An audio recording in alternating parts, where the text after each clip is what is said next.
Voltamos do nosso intervalo e a gente está aqui nessa entrevista com o Dr. Eric Endrilo. Para você que chegou agora, estamos falando sobre distribuição de renda, sobre carga tributária, sobre como o Estado faz essa cobrança do tributo, se ela é justa ou não. Todos esses assuntos foram pauta aqui que a gente já abordou nessa entrevista. Eu estou aprendendo muito aqui com o Dr. Eric, está sendo um imenso prazer participar dessa entrevista que realmente está sendo muito enriquecedora para mim e eu acredito que esteja sendo enriquecedora para você também, que está crescendo com informação. Podem te roubar tudo, mas não vão te roubar a sua sabedoria, o seu esclarecimento, a sua informação. E agora, nós sabemos que você teve uma experiência como desembargador do TRE, advogado tributarista, professor. E eu gostaria que falasse um pouco para nós, um pouquinho sobre a sua experiência como desembargador do TRE, como foi essa experiência, qual é o papel de um desembargador que muita gente não sabe. Bom, na verdade foi uma experiência extremamente gratificante, né? Só para aqui explicar um pouco para o telespectador, todos os estados têm um Tribunal Regional Eleitoral, TRE, né? É uma justiça especializada, a Justiça Eleitoral, e ela tem por objetivo organizar e julgar causas que envolvam o direito eleitoral, como candidaturas, registro de candidaturas, prestação de contas, fundo partidário, esse mundo das eleições, né? Sim.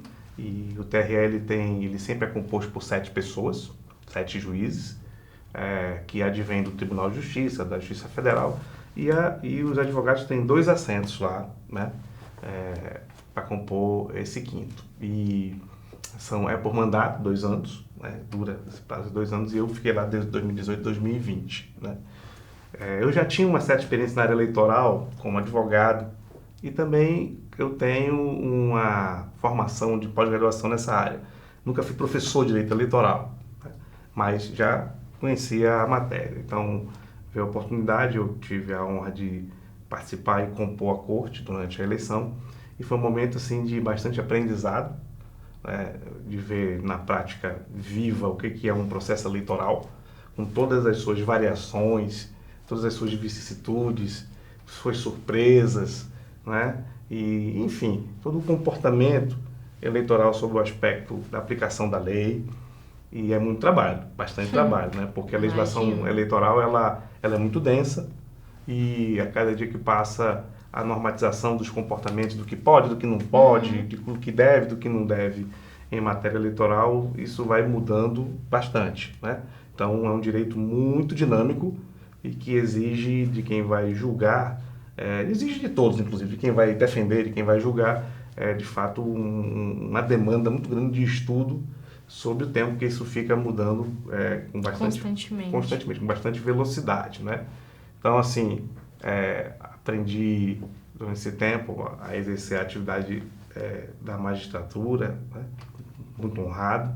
Então, assim, de fato, o nosso sistema eleitoral ele precisa aí, após ter observado com mais proximidade nos julgamentos, as discussões, ele precisa de algumas calibrações para melhorar também, né? Igual o tributário, nós precisamos de algumas mudanças, sim. Pois é, vivenciando como desembargador do TRE, provavelmente você visualizou algumas coisas ali que precisam ser mudadas. E aí eu gostaria que a gente adentrasse um pouquinho mais nesse tema da reforma eleitoral, não nos tópicos, né, mas no sentido da importância de uma reforma eleitoral mesmo, para quem está em casa entender um pouco sobre isso. Interessante essa questão, né? De fato, o sistema eleitoral ele é pouco conhecido na sua realidade, porque embora a nossa Constituição ela dê toda a ênfase ao direito partidário, ao partido político, e o próprio sistema contemple isso, sim, mas no fundo as pessoas não votam pelo partido, elas votam pelas pessoas, né? Então, você quando escolhe um candidato, basicamente você escolhe por uma afinidade ideológica ou por qualquer outra afinidade que lhe possa parecer razoável. Mas dificilmente você vai ali olhar a legenda ou o partido que aquele candidato está. Não estou dizendo que todo mundo não faça isso, mas estou falando aqui da maioria das pessoas, né?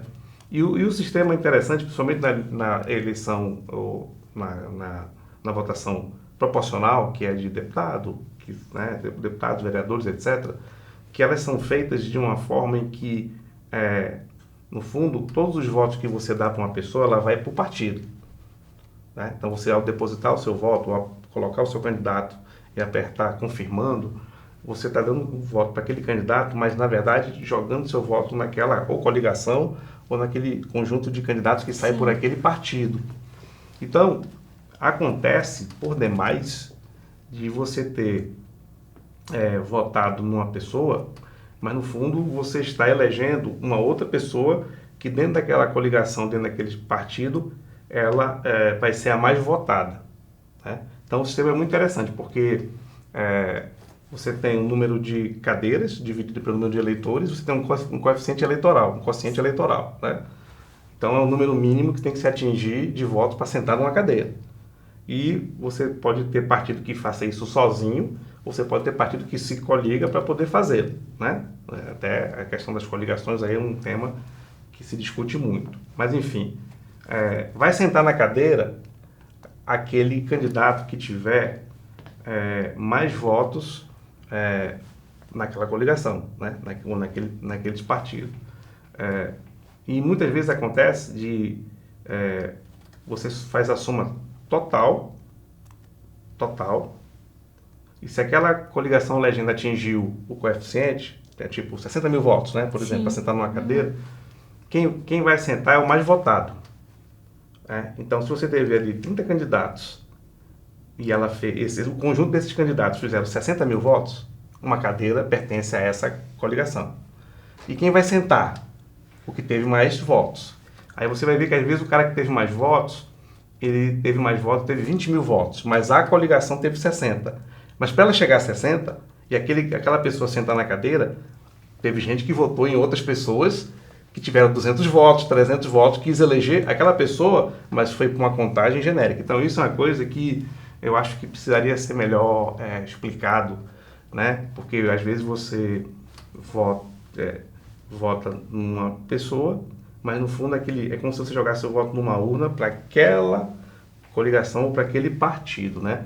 E acontece coisas interessantes, né? Porque se você precisa de 60 mil votos para fazer uma cadeira, no meu exemplo, você imagina então um partido que ele não coligou com ninguém e ele fez 59 mil votos. Um candidato fez 59 mil votos. Olha. Ele não tem como sentar na cadeira, porque a cadeira precisa de 60 mil votos. Mas outros partidos se coligaram e fizeram 60 mil votos, eles todos juntos. E o mais votado teve 15 mil votos. Mas aquela coligação fez uma cadeira. Quem que vai sentar na cadeira? Os que teve 15 mil. Por quê? Porque ele não teve 15 mil, mas todo o restante daqueles pequenos votos que foram jogados na urna. Então, às vezes, as pessoas perguntavam assim, mas como é que pode que fulano teve 59 mil votos, não sentou na cadeira, e ciclano teve 15 mil votos e está sentado? É porque não é contagem por candidato, é pelo conjunto do que foi votado, né? Então, isso é uma coisa que a gente precisaria explicar melhor à sociedade, né?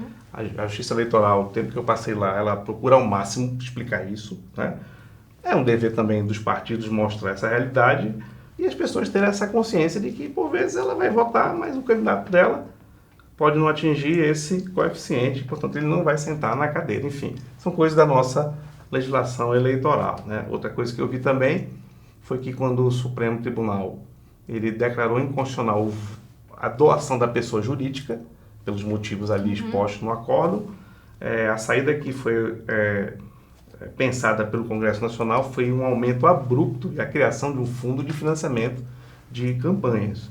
Então, hoje a sociedade ela se depara com algumas coisas que a assustam. Por exemplo, uma dotação orçamentária que das últimas eleições foram na faixa de 3 bilhões de reais que saem do orçamento e vão compor dinheiro que vai para esses partidos de acordo com a sua representação nas bancadas, né? Então, a gente pode doar como pessoa física, a pessoa jurídica não pode, e o Estado entra com um orçamento. Em tese, a gente tem um modelo híbrido, privado e público. Na vida real, nós temos um modelo público, porque o número de pessoas físicas que fazem doações eleitorais, se você for comparar com o que o Estado reserva no orçamento, não é nada. Então, no fundo, hoje, embora tecnicamente ou teoricamente seja misto, mas há uma predominância do dinheiro público nas campanhas. Né? E aí muita gente reclama que esse dinheiro poderia virar outras aquisições do Estado, né? Na infraestrutura, no bem-estar. É um modelo que nós elegemos. É um modelo que não é inconstitucional, mas ele pode ser discutido, na minha opinião. Pode ser melhorado. Sim, pode ser melhorado. Doutor, e qual é a importância do judiciário nessas questões eleitorais? Olha, a importância do judiciário, ela é de toda sorte. Porque a tendência das eleições é que haja, muitas vezes, uma espécie de autofagia, uma fagia desenfreada entre os candidatos. Fake news tem sido um problema muito forte. As pessoas acreditam na fake news. A produção de matérias que não correspondem à verdade para tentar levar o eleitor ou a um superdimensionamento de um candidato ou a deteriorização de outro. Né? Então, se você não tem uma justiça que vai mediar isso, quem vai fazer? Eles vão resolver isso como? Né? A mesma coisa, você tem um avanço da legislação, da lei da ficha limpa, para que as pessoas que têm condenações de segunda instância não podem ter registro de candidatura. Né? E isso gera toda uma discussão na justiça do alcance disso. Propaganda irregular, doações fora dos limites acontecem. O fundo partidário ter utilização alheia aos interesses do partido, acontece. Então, o partido recebe o dinheiro, o que ele tem que fazer com aquilo? Usar sob o aspecto do interesse do partido. Sim. E do financiamento de campanha. E, por vezes, você encontra candidato laranja que recebe um dinheiro que nem candidato quer ser, nem campanha faz e recebe um dinheiro vultuoso, enfim. A Justiça Eleitoral, ela cumpre um papel importantíssimo, que eu digo a você, ao telespectador, que ela é muito respeitada e com o passar do tempo ela foi se impondo, de modo que hoje os candidatos, eles temem a Justiça Eleitoral, porque senão eles ficam inelegíveis. Sim. Muitos. Então, foram grandes passos dados por essa justiça. Evidentemente que ela tem muito a melhorar, como quase todos os institutos relativos à justiça, mas ela cumpre um papel primordial. Eu fico imaginando uma eleição sem a justiça eleitoral, já com a expertise que ela tem, inclusive algo que nós temos que é o voto eletrônico, né?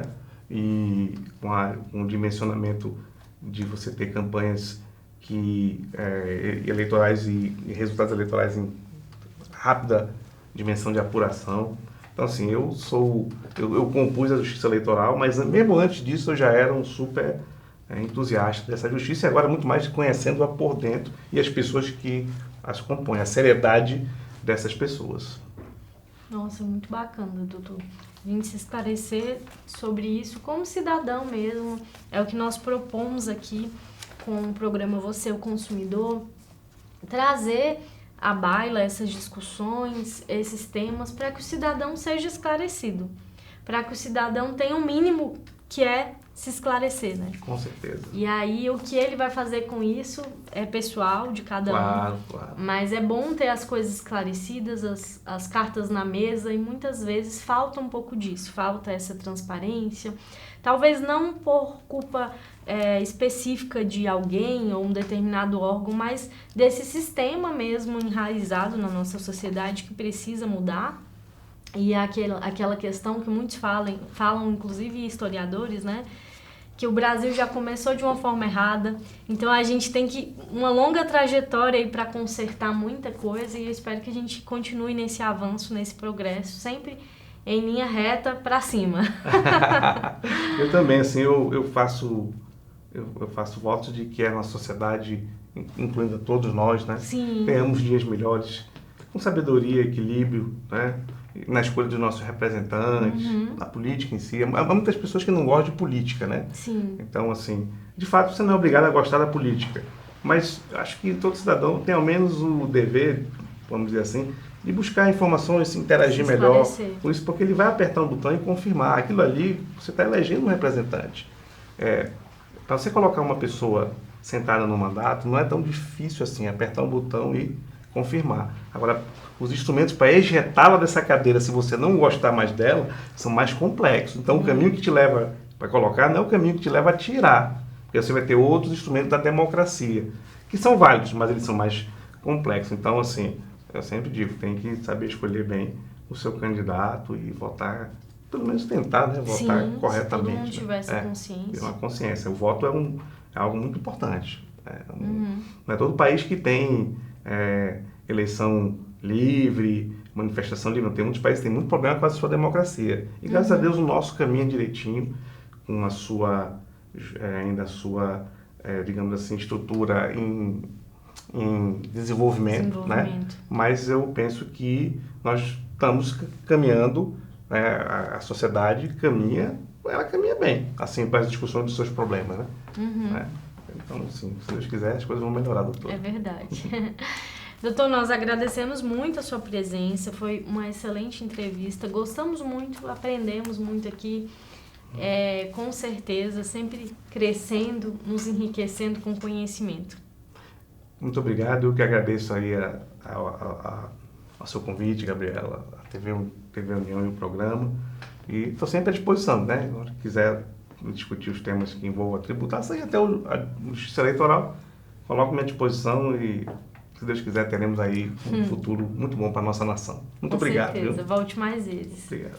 E você que está aí em casa, lembre-se que na semana que vem a gente volta. Toda segunda-feira, às 22h30, você tem um encontro marcado comigo no programa Você, o Consumidor, onde a gente vai discutir, vai trazer temas tão relevantes quanto esse que a gente trouxe hoje, para que você se esclareça, tome nota mesmo dos seus direitos. Por isso, você tem uma semana inteira para convidar amigos, familiares. Eu vou adorar receber você. Mas vou gostar muito que você também interaja comigo no QR Code que está aparecendo agora na tela. Mande sua crítica, sugestão, elogio. É muito importante para nós, da TV União, receber esse feedback seu para a gente estar sempre melhorando e aperfeiçoando o nosso trabalho. Além disso, também gostaria de agradecer a você, telespectador, que dedicou o seu tempo a assistir esse programa. Quero agradecer também aos bastidores que estão colaborando para que tudo isso aconteça, para que essa informação chegue até a sua casa. Um forte abraço e até a semana que vem.